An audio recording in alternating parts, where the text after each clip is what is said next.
Today I will show you not just what to say, but how to become the kind of man whose words, even in silence, create instant attraction. Most men speak too much and say too little. They believe that attraction is built through constant words, filling every silence with stories, compliments, and attempts to entertain. But a man who truly understands attraction knows that speaking is not about how much he says, but about the weight his words carry. When a man speaks with purpose, every word has intention. He does not ramble to fill silence. He does not seek approval with excessive explanations or justifications. He says only what he means, and because of that, people listen. Women in particular are highly attuned to the energy behind a man's words. They can sense when a man is speaking from insecurity, trying too hard to impress, or looking for validation. A man who asks too many questions out of nervousness, who over-explains himself, or who constantly agrees just to be liked, quickly becomes unattractive. Not because his words are wrong, but because his energy reveals weakness. A man who speaks with purpose never asks for permission with his tone. He does not speak in a way that seeks approval. Instead, his words are grounded in certainty. He does not say things to impress. He says them because they are true to him. This is why, when such a man speaks, others pay attention. His presence commands respect before his words are even spoken. Imagine two men approaching the same woman. The first man tries to be entertaining, throwing out compliments and talking about his accomplishments in hopes of impressing her. His energy is scattered. His words feel rehearsed, as if he is trying to win her favor. The second man, however, is calm. He speaks only when he has something to say. He does not rush to fill the gaps in conversation. Instead, when he does speak, his voice is steady, his words are direct, and his confidence is felt rather than explained. Who do you think she will be more drawn to? The man who needs her attention, or the man who is already complete, with or without it? Speaking with purpose also means eliminating weak language. Words like maybe, I think, or kind of dilute a message. Instead of saying, maybe we should go out sometime, say, let's go out this weekend. Instead of, I think that movie was pretty good, say, that movie was great.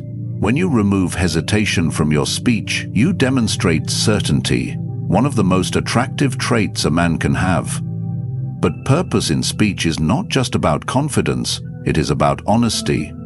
Many men speak in ways that betray their own values just to be liked. They laugh at jokes they do not find funny, agree with opinions they do not believe in, and hold back their true thoughts out of fear of rejection. But a man who speaks with purpose never bends himself to fit in. He does not change his words to please others. He stands firm in what he believes, and because of that, he earns genuine respect. This does not mean being rude or dismissive. It does not mean talking over people or forcing opinions onto others. It simply means knowing what you believe and expressing it without hesitation. When a man does this, his words become powerful because they come from a place of authenticity. Attraction is not built through excessive words. It is built through presence, through the way a man carries himself, and through the intention behind his speech. When a man speaks with purpose, he does not need to say much to be heard. He does not seek approval because he already approves of himself. And in that self-assurance, he becomes magnetic. So the next time you speak, ask yourself, am I saying this because I truly mean it, or because I want to be liked? If the answer is the latter, remain silent. Because sometimes the most powerful statement is knowing when to say nothing at all. Most men fear silence. They believe that if they are not constantly speaking, the woman in front of them will lose interest, the conversation will become awkward, and they will fail to make an impression. This fear drives them to talk too much, to rush their words, to fill every pause with unnecessary chatter. But in doing so, they unknowingly reveal their insecurity. A man who cannot sit comfortably in silence is a man who lacks confidence in himself. He believes his words must entertain, that he must keep a woman engaged through constant effort. But a truly confident man knows that silence is not his enemy, it is his ally. Silence is where tension is built. Silence is where mystery is created. Silence is where a man's presence is felt the most. When you speak with confidence, you do not rush. You do not scramble for the next topic. Instead, you embrace pauses. You allow your words to settle. You let the silence do the work for you. This is the difference between a man who is trying to impress and a man who knows he does not need to. Imagine two men in conversation. The first speaks quickly, filling every gap with jokes and stories, afraid that if he stops talking, he will lose the woman's attention. The second man speaks slowly and deliberately. He takes his time. He pauses after his sentences, allowing his words to be absorbed before moving on. When she asks him a question, he does not rush to answer. He takes a moment, thinks, and then speaks. Which man appears more confident? Which man seems more in control? The ability to be comfortable in silence is a rare trait, and because it is rare, it is powerful. When a man embraces silence, he commands respect without needing to demand it. He shows that he is secure in himself, that he does not feel the need to prove anything. This is attractive because women, like all people, are drawn to strength. And strength is best displayed not through excessive words, but through self-assurance. Silence also creates anticipation. When you do not immediately respond, when you take a moment to think before you speak, the person in front of you becomes more engaged. They lean in, they pay attention. Your words, no matter how simple, become more impactful because they are given space to be felt. This does not mean you should remain silent the entire time. It does not mean you should ignore questions or refuse to engage in conversation. It means that when you speak, you do so with intention. You do not talk just to fill space. You talk because you have something worth saying. Most men underestimate the power of slowing down. When you slow down your speech, when you lower your tone, when you allow pauses to exist naturally, you create a presence that is impossible to ignore. You become someone who is listened to rather than someone who is simply heard. Women are particularly sensitive to this. They notice the way a man speaks, the rhythm of his words, the confidence in his pauses. A man who is comfortable in silence exudes control over himself, over his emotions, over the situation, and control is magnetic. Think about the most charismatic individuals you have ever met. They do not rush their words. They do not interrupt themselves. They do not fear the moment between sentences. Instead, they own the silence. They use it to their advantage. And because of that, people hang onto their every word. So the next time you find yourself in conversation, resist the urge to fill every pause. Instead, embrace the silence. Let it add weight to your words. Let it communicate confidence without you having to say a thing. Because sometimes the most powerful thing a man can say is nothing at all. Most men believe that to attract a woman, they must win her over with compliments, agree with everything she says, and make her feel as comfortable as possible. They fear disagreement, avoid confrontation, and go out of their way to be agreeable, thinking that this will make them more likable. But in doing so, they become predictable, uninteresting, and ultimately forgettable. Attraction is not built through blind approval. It is built through challenge. A man who is willing to challenge a woman, to question her views, to make her think, is far more intriguing than a man who simply nods along to everything she says. Women are drawn to men who spark something within them. Curiosity, excitement, even frustration. It is in that emotional engagement that real attraction is created. When you challenge a woman, you separate yourself from every other man who is trying to please her. You become different. You become someone who is not afraid to stand his ground, someone who has his own beliefs, someone who does not need to conform just to gain approval. This is rare, and because it is rare, it is valuable. This does not mean being rude. It does not mean arguing for the sake of arguing. It means being unafraid to express your own thoughts, even if they differ from hers. It means pushing back when you disagree instead of nodding along just to keep the peace. It means teasing her in a way that makes her laugh, questioning her in a way that makes her think, and engaging with her in a way that makes her think. and engaging with her in a way that makes her think, alive. Imagine two conversations. In the first, a man agrees with everything a woman says. If she likes a certain movie, he immediately says he likes it too. If she talks about a certain belief, he agrees without question. If she makes a statement, he does not challenge it. The conversation is smooth, polite, and completely forgettable. In the second conversation, the man listens, but when she says something he does not fully agree with, he questions it. If she says she loves a particular book, he asks why, and if he disagrees, he expresses it playfully. If she makes a statement that is too absolute, he challenges her to defend it. There is a back and forth, a tension, a spark. The conversation is no longer just words, it is an experience. Who do you think she will remember? The man who agreed with everything, or the man who made her think, laugh, and feel something? Women are drawn to men who have a strong sense of self. A man who is willing to challenge her is a man who does not fear rejection, who does not feel the need to impress, who is already secure in himself. This confidence is what makes the interaction exciting. It creates unpredictability. It makes her wonder about you. There is a reason why women are often attracted to men who are difficult to win over. It is not because they enjoy difficulty, it is because they enjoy the feeling of earning someone's interest. When you challenge a woman, when you do not immediately give her your full approval, you create that dynamic. You show that your attention is valuable, that you do not hand it out freely, and that if she wants it, she must engage with you on a deeper level. This is why teasing is such a powerful tool. A playful challenge, a light-hearted pushback, a joke at the right moment. All of these things create tension in the best way. They make the conversation dynamic. They prevent it from becoming flat and predictable. But the key is balance. A man who challenges too aggressively, who argues just to prove himself right, who belittles instead of playfully teasing, will push a woman away. The goal is not to dominate, it is to engage, to make her think, to make her feel something beyond the dull comfort of easy agreement. So the next time you find yourself in conversation, resist the urge to be overly agreeable. Instead, challenge her, make her defend her ideas, tease her in a way that makes her laugh. Give her an experience that stands out from every other man who is simply trying to win her approval. Because attraction is not about making a woman comfortable.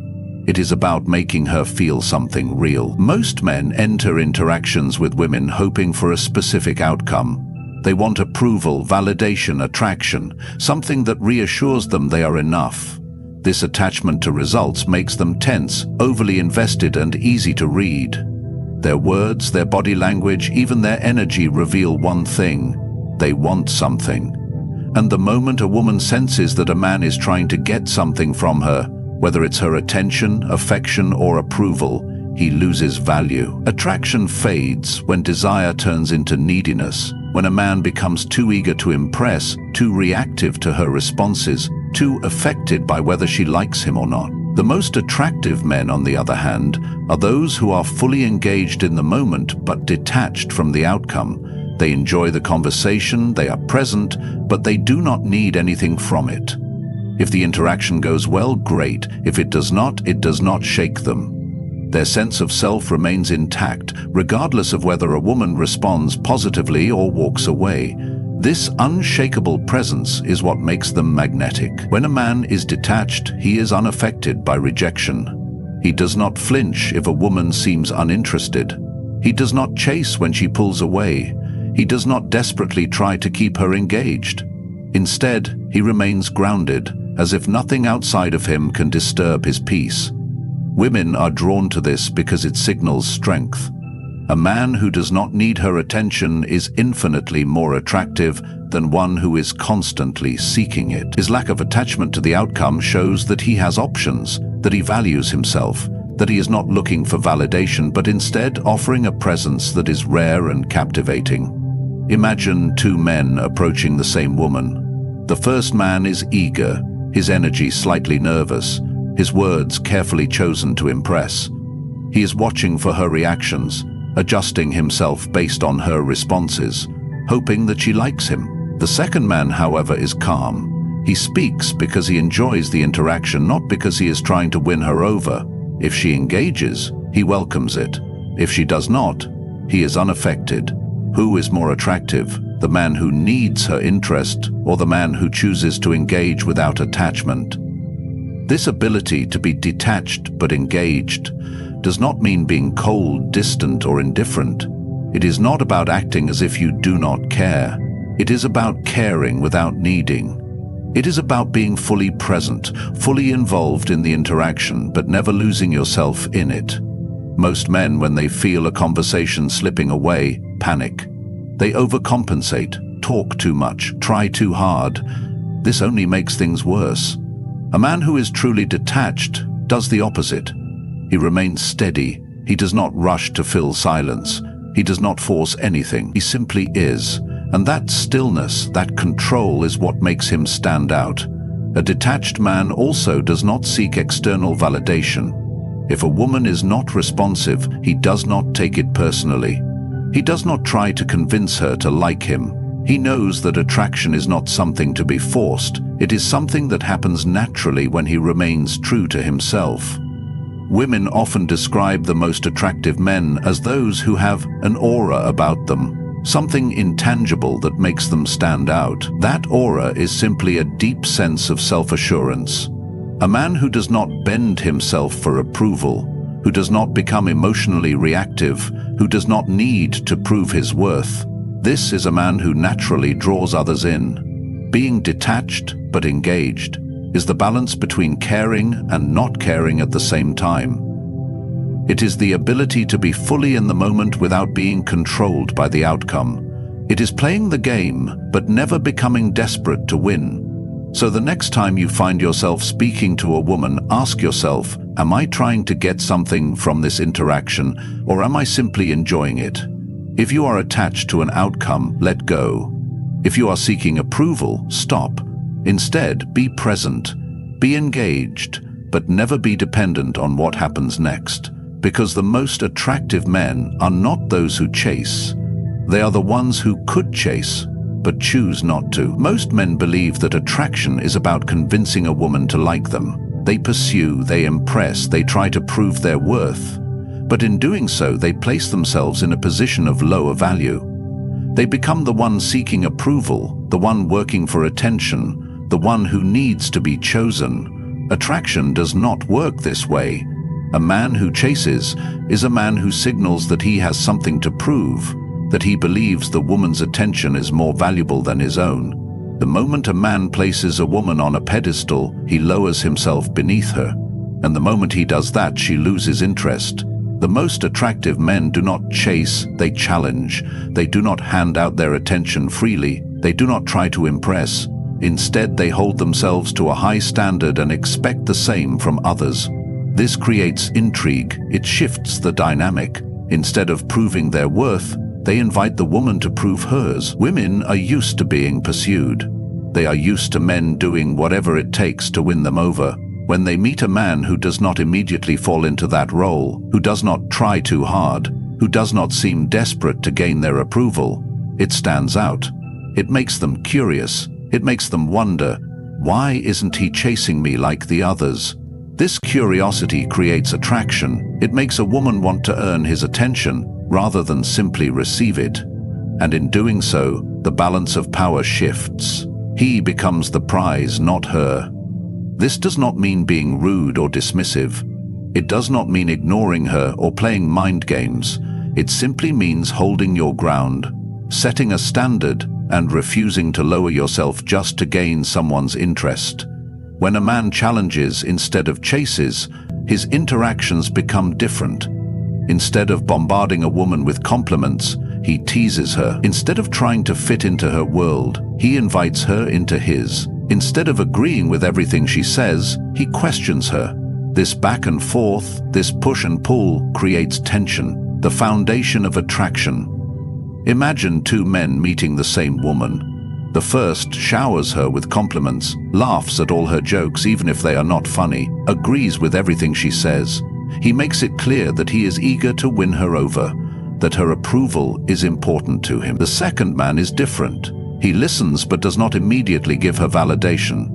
When she says something, he challenges her in a playful way. If she makes a bold statement, he makes her defend it. If she flirts, he flirts back, but he does not fall at her feet. Instead of trying to prove that he is good enough for her, he makes her wonder if she is good enough for him. Which man do you think she will be more drawn to, the one who is chasing or the one who is making her work for his attention? The answer is obvious. Women are not attracted to men who seek their approval. They are attracted to men who already approve of themselves. A man who chases gives up his power. A man who challenges keeps it. This is why playful teasing is so powerful. A well-placed joke, a confident smirk, a question that makes her think. These things create attraction in a way that compliments never will. They show that you are not afraid to push back, that you are not desperate to please, that you are comfortable being yourself, whether she approves or not. But the key is balance. A man who challenges too aggressively, who argues just to prove a point, who belittles instead of playfully teasing, will push a woman away. The goal is not to dominate, it is to engage, to create an interaction that is dynamic and unpredictable, to make her feel something real. Attraction is not about winning a woman over. It is not about chasing her until she gives in. It is about setting a standard for yourself and seeing if she meets it. It is about being someone worth pursuing rather than someone who is constantly in pursuit. So the next time you find yourself in conversation with a woman, ask yourself, am I trying to impress her, or am I making her work to impress me? If you are chasing, stop. Instead, challenge, engage, create tension. Let her feel that she is not the only one with high standards, because the men who are truly desired are not the ones who chase. They are the ones who challenge, who intrigue, who make a woman want to earn their attention. They do not beg for interest, they command it. Most men walk into interactions with women seeking validation. They want to be liked, to be accepted, to be approved of. This desire makes them careful with their words, hesitant in their actions, and overly concerned with how they are perceived. But in trying to be liked, they become forgettable. They blend into the background as just another man hoping for attention. The most attractive men, however, do not seek permission to be themselves. They do not shape their personalities to fit the situation. They do not adjust their behavior just to be more appealing. Instead, they walk into every interaction with the mindset that they are already enough. They are who they are, and the world can take it or leave it. Women are drawn to this kind of man because he does not seek validation. He gives it to himself. He does not wait for approval before expressing himself. He does not filter his words in fear of being judged. He does not shrink himself to avoid offending or disagreeing. He moves through the world with a quiet certainty, and that certainty makes him magnetic. When a man truly owns who he is, he radiates an energy that others can feel. His presence is strong, not because he forces it, but because he carries himself with an unshakable belief that he belongs wherever he stands. He does not apologize for his existence. He does not ask, is it okay if I say this? Is it okay if I do this? He simply acts, and others respond to that certainty. Women do not want a man who tiptoes around them, constantly looking for signs of approval. They want a man who makes a decision and stands by it, a man who speaks without hesitation, a man who does not need permission to take up space. Imagine two men walking into a room. The first hesitates. He scans the crowd, trying to read the energy of the people around him. He is careful with his movements, making sure not to stand out too much, waiting for the right moment to speak. When he finally does, his voice is unsure, as if he is testing the waters before fully expressing himself. The second man walks in with a calm presence. He does not scan the room for approval. He assumes he belongs there. When he speaks, he does so with certainty, not because he demands attention, but because he does not fear being ignored. He does not rush his words, does not seek reactions, does not second-guess himself. He is not there to prove anything. He is simply being. Who do you think commands more respect? Who do you think women will be more drawn to? The man waiting for permission to exist, or the man who acts as though he has nothing to prove? This is the difference between men who attract and men who chase. The man who owns himself does not need to convince anyone of his worth. He embodies it. He does not need to seek validation because his confidence is internal, not dependent on external approval. Owning who you are also means standing by your beliefs. Many men fear disagreement. They avoid expressing strong opinions because they do not want to risk pushing someone away. But in doing so, they become bland, their presence weak and forgettable. A man who owns who he is does not fear disagreement. He welcomes it. He is not afraid to have his own thoughts, his own tastes, his own way of seeing the world. And because he is not afraid to stand alone, others are naturally drawn to stand with him. This also applies to the way a man interacts with women. Too many men hesitate to flirt, to express interest, to make a move because they are waiting for some kind of signal that it is safe to do so. They are afraid of rejection, afraid of overstepping, afraid of making a mistake. But a man who owns who he is does not hesitate. If he is interested, he makes it known. Not in a way that is forceful, but in a way that is undeniable. Confidence is not about never being rejected. It is about not fearing rejection. It is about being so grounded in who you are that whether someone accepts or rejects you does not change how you feel about yourself. Women respect and desire a man who moves through life with this level of certainty. But this does not mean being arrogant. Arrogance is a mask for insecurity. True confidence, the kind that creates attraction, is quiet, effortless, and unshakable. It does not need to be announced. It does not need to be forced. It simply is. So the next time you find yourself hesitating, overthinking, waiting for permission to be yourself, stop. Do not ask, is it okay if I say this? Is it okay if I do this? Instead, simply be. Speak as though your words matter. Act as though your presence is enough. Move through the world with the mindset that you do not need permission to exist fully.